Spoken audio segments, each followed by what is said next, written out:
In this video here, we're going to be doing a stock analysis on Apple. I'm going to load this up into my stock research tool, and we are going to go through the financial evaluations, and this allows me to quickly analyze a company based off the balance sheet, the income statements, and the cash flow statements. So we're scoring this a 7 out of 10, folks. So let's dive deep into what these 10 categories are and what that actually means for this business.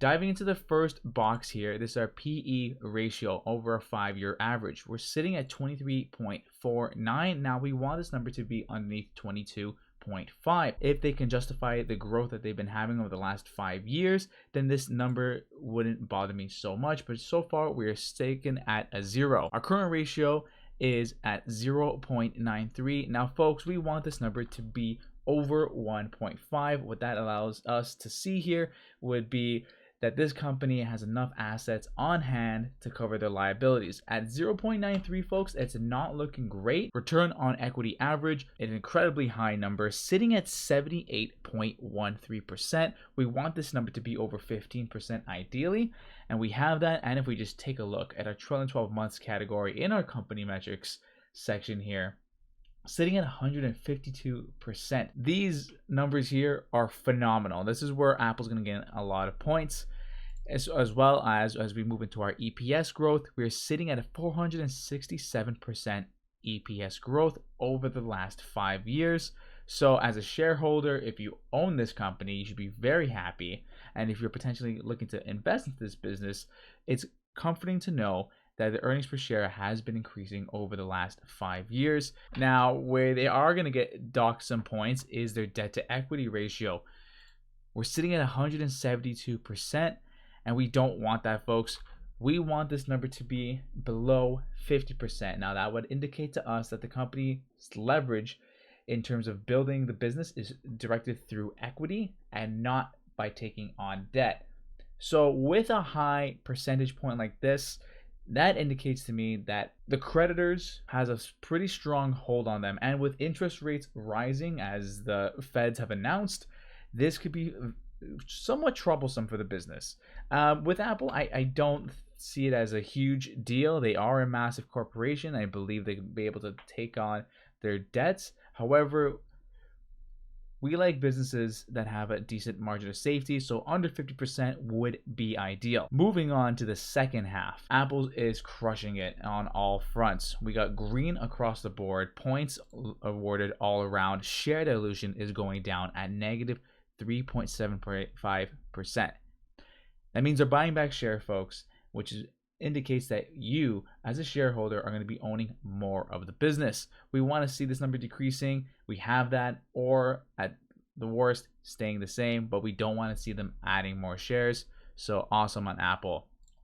5-year net income growth is increasing. Free cash flow is also increasing by huge margins. 5-year return on invested capital average is phenomenal, sitting at 31%. We want this number, folks, to be 10% or higher. It's triple that.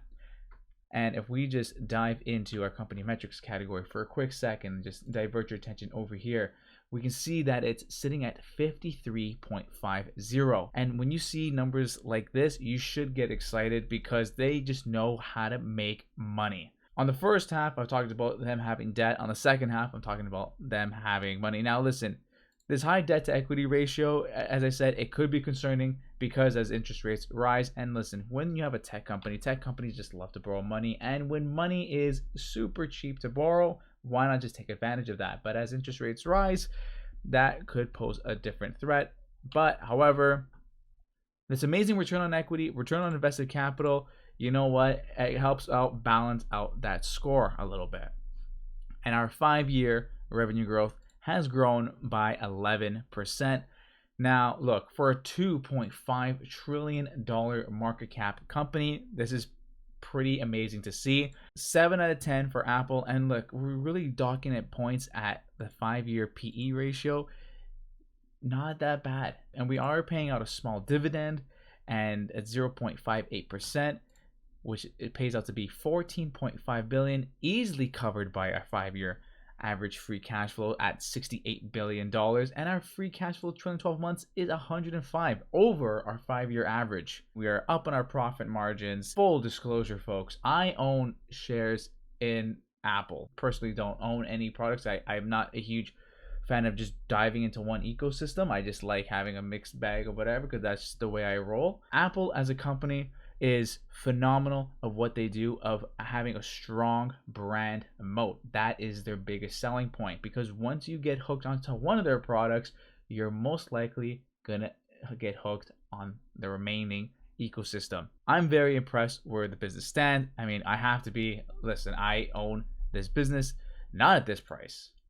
I don't own at this price. However, we're going to jump into a price analysis, and we are going to determine what a fair price for Apple, given what we've seen here, what that price would be. And if you're enjoying the video so far, folks, the subscribe button and like button are down below. Consider doing two of those awesome things. It makes me feel warm and fuzzy inside. So without further ado, let's jump into a price analysis. And if you're enjoying the software here, folks, stay tuned, because guess what? It's going to be an app for you to use, and you can analyze companies within an instant. I have access to Europe markets, Canadian markets, as well as you know, United States markets. You can take full advantage of this software by just staying tuned, and I'll let you know when that comes out. So jumping into a price analysis here, we're going to do a 10-year evaluation. We got three categories: conservative, moderate, and aggressive. We're going to look at our historic averages here, and we'll fill out these boxes, and I'll touch base with you in just a quick second, and I'll let you know why I filled these boxes out the way I did. Okay, folks, so here's the situation. From our revenue growth numbers, I looked at our 5-year and 10-year numbers, as well as I had to keep in consideration that this is an extremely large business, and as we previously discussed, $2.5 trillion market cap. I can't assume it's going to be growing at 11% a year. So I decided to go with a conservative approach of going from 7, 8, and 9% revenue growths. It only makes sense to me just because of the scale of this business. Everything else, I believe, I'm going to keep the same. As we have been seeing an increase in profit margin, I want to just keep somewhat of a discount by sticking at 21, 22, and 23, as well as sticking to a free cash flow margin of 23 to 24.5, because I believe they can hit those numbers.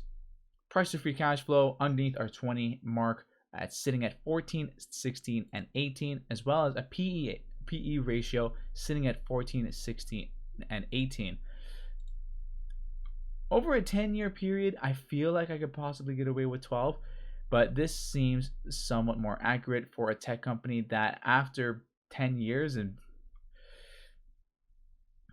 I'm going to stick with 14. I think 14 is conservative enough. So we'll put a desired return in, and now this would assume our margin of safety at 13%. And unfortunately, folks, we are slightly overpriced, but not terrible. Our current price is $153. Our average calculation comes out to be $127. We are hitting the aggressive averages here at $156, but only in two categories: price to free cash flow and earnings multiple. We're not getting in our discounted cash flow formula, folks, and that's assuming a 9% revenue growth. Now, if you assume 11% revenue growth, then we would get that. But I have to put a discount in. That's the whole point of what we're trying to do here, folks, and that is we want to have a decent margin of safety. On a conservative end, it's sitting at 100. Moderate is 127. Where would I like to buy it at? Ideally south of 127. I actually bought it around this 125, and I potentially slightly overpaid for that. I'll be completely honest with you. So ideally, for me personally, I would like to buy it within this window here. Now, if this price continues to decrease and fall to 127, or obviously south of that, you know, for me, I'm gonna definitely pick up some more shares. This is a phenomenal business. It has a phenomenal moat, amazing brand recognition. You're probably watching this video off of one of their products right now. We could put higher revenue numbers, but I don't think it makes sense. And I just personally believe it's going to probably be within these numbers here. What are your thoughts on Apple? Do you agree with my revenue growth numbers? Do you agree with this evaluation? Where do you think this company is going to go? I believe in the next 10 years, it's going to be a better and bigger company. The revenue growth is going to probably most likely slow down, but with a lot of things that they have in the pipeline, with them wanting to get into electric vehicles, guys, they're going to be one of the major players in the game for a very, very long time. But let me know. Write down your comments down below, and if you want to see a company evaluated using my software, write it down below there. Just communicate. Let's build a community. Let's see what's going on. Let me know what you think. Put all the information down below. Anyways, folks, that's the video. Thank you so much for watching, and I'll catch you in the next one. Take it easy.